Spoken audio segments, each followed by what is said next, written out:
Hi, and welcome to the first discussion group of Pazuko Book Club. I'm Pasashia. I'm pretty sure Zuko is right there and she was just caught on camera. The whole idea of Pazuko Book Club is just like to kind of like read along with us. And basically every month I put out anywhere between, well, for the first month that I did it, which was February of 2021. Oh no. Not February of 2021, where's my head? February 2022, I gave the option of 5 different books, and I said that y'all are welcome to read with us. You can read all 5 if you wanted to, you could read 1 if you wanted to, you could read however many you wanted to, and I just wanted to like extend that offer. Oh my god, Zuko. I just wanted to like extend that offer so that like people can find new books to read, and like read along with us if you wanted. I for sure was going to be reading all 5. It won't be 5 every month. For March, actually, I've decided to only do 4. For March, there's only 4 books, and I'll talk about that sort of at the end. But for February, I chose 5.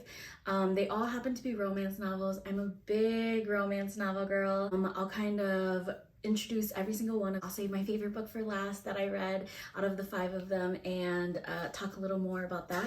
I've like written notes on every single one of them, and just like my overall thoughts of them. Because they're all romance novels, I thought that I would do like a romance level out of 5, a yearn level out of 5, and an overall level out of 5. I'm gonna go ahead and start with our first book.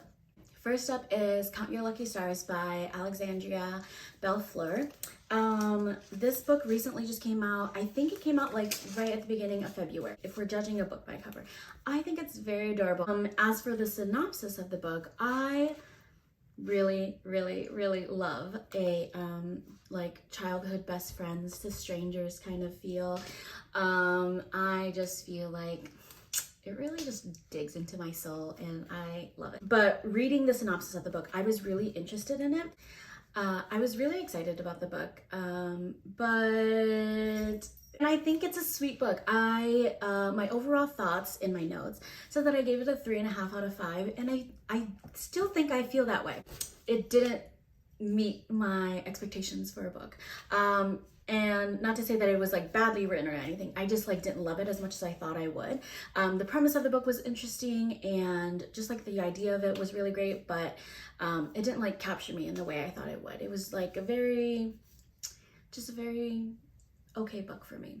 It was very lighthearted, but for me it felt just kind of like surface. So the front quote mentions that it is Bellefleur writes as if she's captured fairy lights in a mason jar, twinkly and lovely with something solid yet fragile. And so like I kind of like agree to that, like to an extent. I feel like it was written very like twinkly and like like very lighthearted. I said front cover quote sums it up perfectly. Twinkle lights was fun, but didn't allow space for Bellefleur to wanted to do with other characters, and it felt kind of rushed. Yeah, like I feel like it was just like right on the cusp of like being something a little deeper, just with like the issues that like Marco was dealing with and the issues that Olivia was dealing with. It just could have like almost been. It was a cute little book. Romance level out of 5, I'd give it like a 3.5. Yeah, like a 3.5, I think. I think there was a little too much going on for like the romance to really set in, but I'm gonna go ahead and give it a 3.5. Yearn level, I'm gonna go with 2. Maybe even a 1.5 actually. I wasn't like super yearning, and I'm still not like thinking about this book after so long to be like, oh, it really made me feel this way. So I'm gonna go ahead and give it a 1.5. There were some parts but I think overall it didn't like capture me.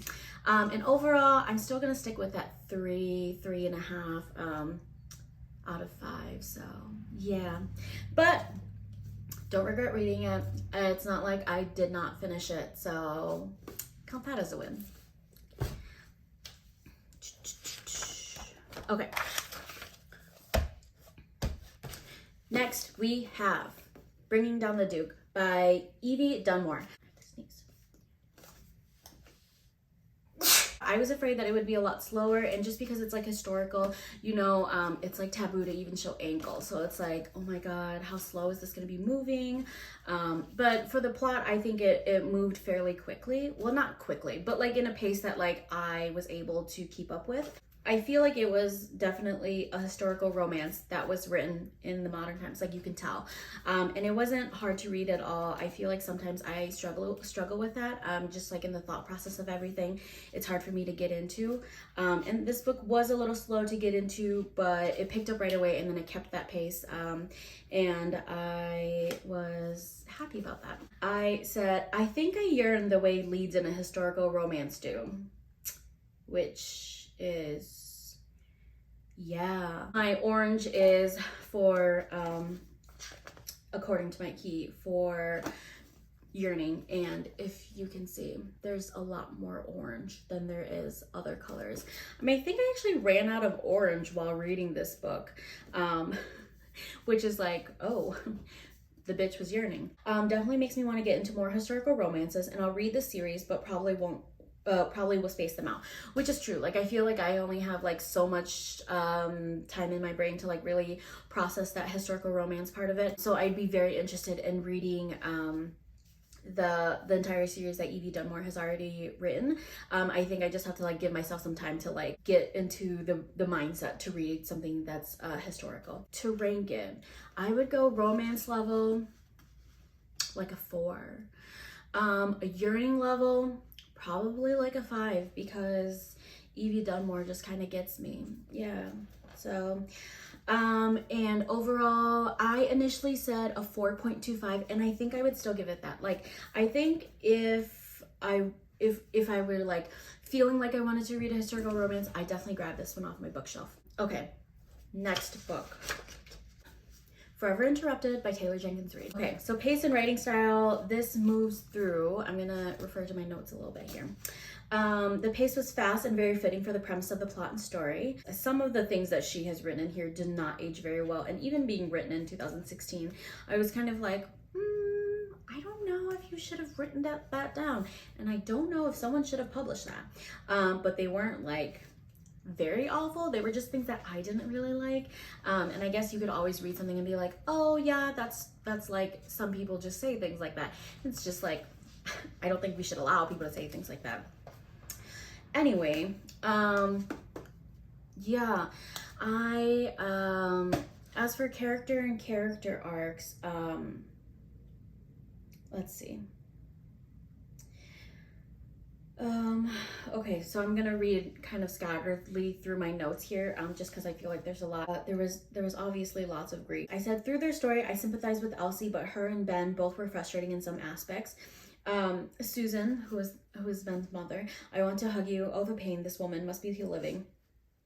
I wrote about Elsie's immediate anger that she felt in the beginning, and I thought that was I found that really interesting. Just also like totally warranted. I said I found it interesting and also very relatable. The key characters in this book are Elsie, Ben, and Susan, and also Elsie's best friend, whose name Anna. I loved Anna. I loved Susan. I loved Ben and Elsie's relationship with him, but her relationship with Anna, her newfound relationship with Susan, were the real stars of the show. The love was there and incredible and touching. I really did just like enjoy their relationship with one another, kind of in terms of like what grief does to a person, how it changes people who love these people differently, but also how it works the same. I don't want to say that I enjoy reading about grief and the grieving process, but I find it interesting and kind of comforting to be able to read those kind of things and try to understand people and these characters a little better. I really liked it. It's not for the faint of heart, I would say.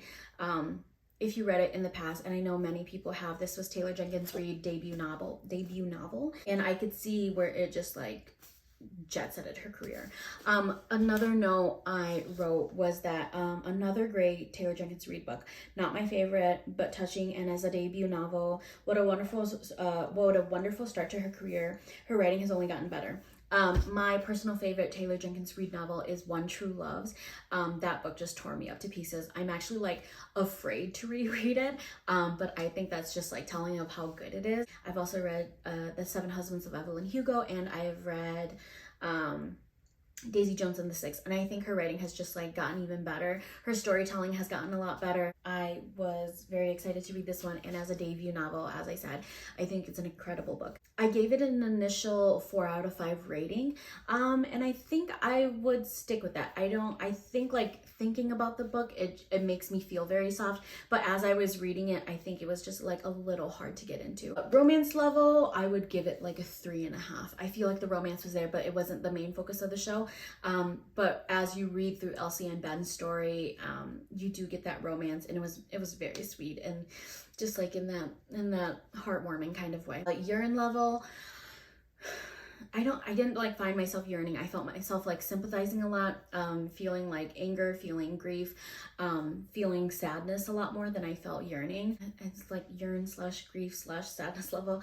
I would give it a 5. There was a lot of parts of this book that I felt very intrigued by, and I just like really adored. Overall, I'm gonna stick with that 4.5. That 4. I'm sorry. I'm gonna stick with that 4 out of 5. It was a great book. In terms of like recommending it to people, I would totally recommend it to people. And I'd love to discuss a little more with other people if they want to about this one. Next book is Weather Girl by Rachel Lynn Solomon. I really adored this book. I feel like it moved in a way that I was able to get enough details, enough plot, enough of the characters. It was like well balanced, I would say. I loved Russ. He is like just the perfect romance lead, and he is a DILF, and he's fat, and how do I get in touch with him? There was a scene where he calls himself fat, and I just really adore it. And if I could just find it, he calls himself fat, and as Ari is stopping him to say like, oh no, you're not fat, which I absolutely detest. Never fucking say that to me. He says it's not bad, it's just an adjective, it's just the way I am. And I just, yeah, exactly, so true, you totally get it. The scene itself wasn't the greatest, but that line just really spoke to my heart, and is something that I think about often when I'm thinking of fat characters. And I recently just was, as a fat woman, and being able to kind of like put that into like literally the simplest terms. Like, it's just a word, it's just an adjective, we're not giving any power to it, and you don't have to apologize for me calling myself that. It's not a bad word. I just really adored that. I wish we would have gotten a little more from her relationship with her mother, but I feel like it wasn't as easy as some books. Some books I read like, oh, I have this problem with my mother, and then it's not like talked about until the very end, and it's just like, oh, I understand you and you understand me, and that's that. And I felt like this one, you kind of get a little bit more from that, but I wish I would have gotten even more beyond that. There was a lot of kindness shown to Ari in this book. Like, as Rachel Lynn Solomon was writing it, I could tell that there was a lot of kindness and thoughtfulness around Ari's character and her depression. If you feel that you're going to read this book, I don't know if this is actually, if anyone actually ever talks about this. This might be a little spoilery, so I'm sorry if it is. And if you don't mind spoilers, continue to watch. But if you do, feel free to skip ahead. Russell is a single dad. And if you know me, I love a single parent trope. I love forced guardianship. Like, just give it all to me. I love it so much. I love reading about it. Russell is a single dad, and you learn about his daughter. And as Ari spends time with him, she also gets to know that, and she happens to kind of meet her as well. And his daughter isn't just like a throwaway character. She does have like some great little parts in here, and especially with Ari as well. And I thought it was just a very sweet book. And I write here, Russ's relationship with his daughter's mom, and himself as a dad was real and needed. So often books are very, yes, I need a wife / mom. And I appreciated this one for not just being like, oh, you're the missing piece to our family, which is like very sweet, but also like it was more about like being a good dad to his daughter versus being like, I need someone to be in my life so that they can complete our family. You know, he already felt like his family was complete, and being able to add someone into it was something that they talk about and is discussed in the book, which I really liked. Another big thing in this book, and I think also a continuing point in Rachel Lynn Solomon's books, is that her characters are Jewish, which I really appreciate. And both of these characters, both of these main leads are Jewish, and I thought that was so cool. Ari Russ being Jewish, Beautiful was so into seeing more of the Jewish culture / traditions. They talked about happens kind of toward it happens during Hanukkah, and also there's a bat mitzvah in here. And so glad Solomon wrote more than she did in the X Talk about this, which I thought was just like really great, and I was really interested in it, and I'm very fascinated in learning more about that, and also reading Rachel Lynn Solomon's future books, because I'm sure she'll continue writing Jewish characters, and I think she already has with some of her YA books as well, which I haven't gotten into. My initial reading when I read this was a 4.5 out of 5. Romance level, I would give it like a solid 4.5. Yearning level, I would give it maybe a 4. I don't think I like yearned as much, but like there were like the pull was there. It was definitely there. And overall, I'm going to stick with a 4.5. I think it was just a really cute and beautiful book, clearly written with a lot of thoughtfulness, and I was very into it. So I applaud Rachel Lynn Solomon for that, and I look forward to reading her future books as well. Last but not least, we have my favorite book written or in this book club, and I probably could talk years about this book. It is The Fastest Way to Fall by Denise Williams. I'm gonna say right now, I gave it a 5 out of 5 on Goodreads, on Storygraph. I think it's a great, wonderful book. I've already recommended it to like tons of people. People have already told me that they've read it because I read it or recommended it, and they loved it as well. And I'm like so fucking happy about that. I will tell you, I was very weary of this book. First, on the cover, there's a fat girl and a thinner guy on the cover running, and I'm like, I don't want to read about a fat girl who wants to lose weight. Like, ugh, I don't want to read about that. That's so, is that even necessary in the year 2022? Like, it's just, isn't that just the way, isn't it? Especially like, I bet it's like, she's gonna fall for the guy, he's her trainer, probably says some kind of gross things. And I've read Denise Williams' other book, why is it escaping me? I read her first book that kind of ties into this book, but they're not technically series. 10 Ways to Fail at Flirting. What is this book called? Why am I blanking? The first Denise Williams' other book. Oh, it's How to Fail at Flirting. That's what it is. How to Fail at Flirting by Denise Williams was the first book, and I liked it. I actually really adore that book as well, but I read the synopsis for this one, and I was like, oh, okay. I don't know. There's just like so many things that I was like, no, I don't think I want to read about this fat girl trying to lose weight. And the synopsis of the book did not really help all that much either, but it was actually very incredible. It's nothing about her losing weight. Every time she's like, someone's like, oh, it's so great you're losing weight, she's like, it's not about losing weight, it's about my health and wanting to get into healthier routines, and just like being thoughtful of what I eat, so that my body stays nutritious, and yeah, just like really great things. And you can just like tell that it's written with so much thoughtfulness, and Denise Williams is great at writing her characters with care. And I found that with her first book as well. And Denise Williams even writes in her author's note at the beginning of the book that she is also a fat woman and wanted to really write this book for herself, and a book that she needed to read. And I found that very touching, and I'm so glad that she was able to, and this is a real winner of a book. So wonderful job, Denise Williams. I would probably say that it's maybe even a little more medium paced, but for me, I think it just moved a little slower because the way the plot was moving, you just get a lot more detail, so it felt like a little slower. Wes's story and his family relationships and trauma was handled wonderfully with such care. Denise Williams is always so careful, and has Wes also had great development in his character, I think, which is sometimes rare. This book is also a dual point of view, so you get both Wes and Britta's point of views from things, which I thought was very helpful to the plot, and I really enjoyed reading. And also, like, Britta's character was also just like a joy to read. I was really nervous about it. She seems like just such a fun person. I enjoyed reading both Wes and Britta's character, and I said the romance was entwined wonderfully and not about being incomplete without one another, which I loved. And I thought that was just like really important to point out here,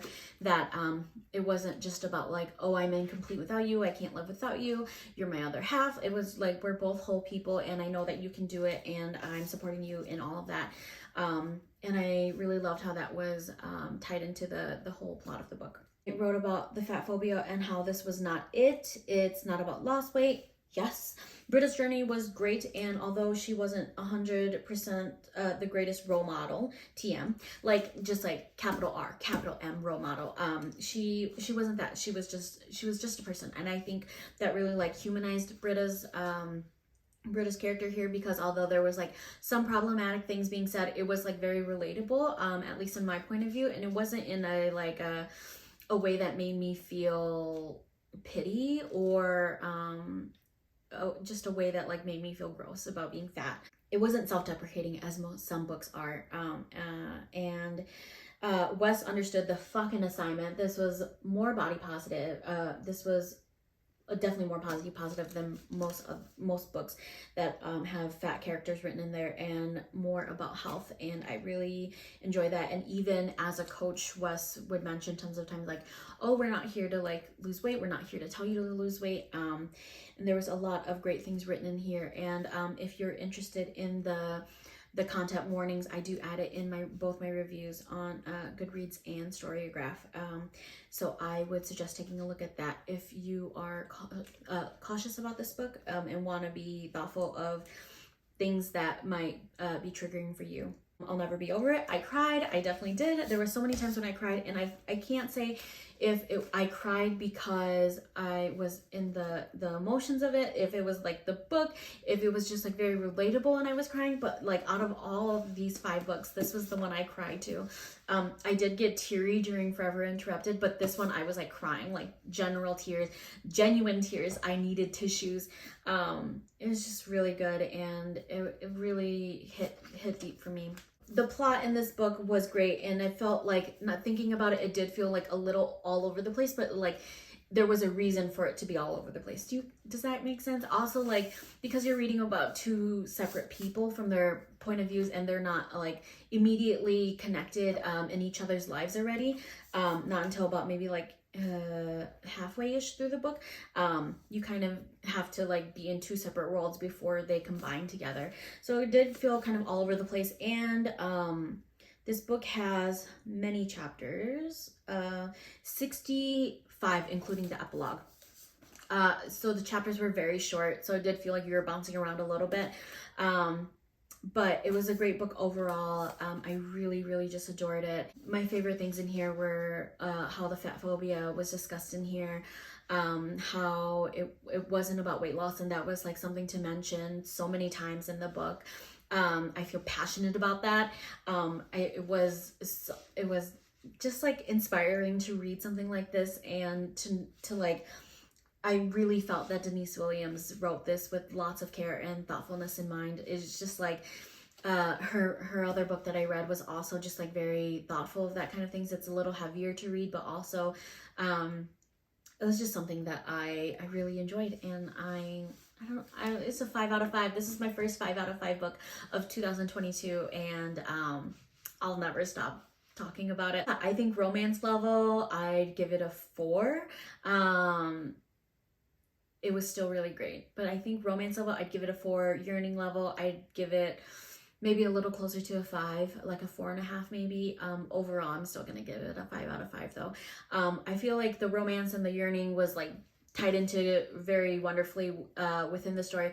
I just don't think it was the main center of the story, but it was still very sweet and very cool, and I enjoyed the book as a whole, and I think you should read it. As a fat person reading a fat author who's written a fat character, I just look at the times we are in. I loved it. Those are my reviews and the talks about these wonderful, wonderful books. And I hope that if you joined us in reading this past February, reading any of these books or just watching this video or keeping up with me on Instagram, I really appreciate it. And I'm so glad that y'all are reading along with us and hopefully enjoying this book. Again, I have a giveaway going on for Rebecca Searle's One Italian Summer, which is a Pazuko book club March pick. We are also reading we're reading Crying in H Mart this month. We are also reading 7 Days in June, and we are reading One Italian Summer and The Roughest Draft. So if you want to read any of those books with us this month, please do. I will post another video at like the very beginning of April. By the end of March, I will post April's Pazuko Book Club reads for the next month, and I hope that y'all have enjoyed this video. Y'all will enjoy the books, and I hope that you have a very great day and happy reading. I'll see you next time. Bye.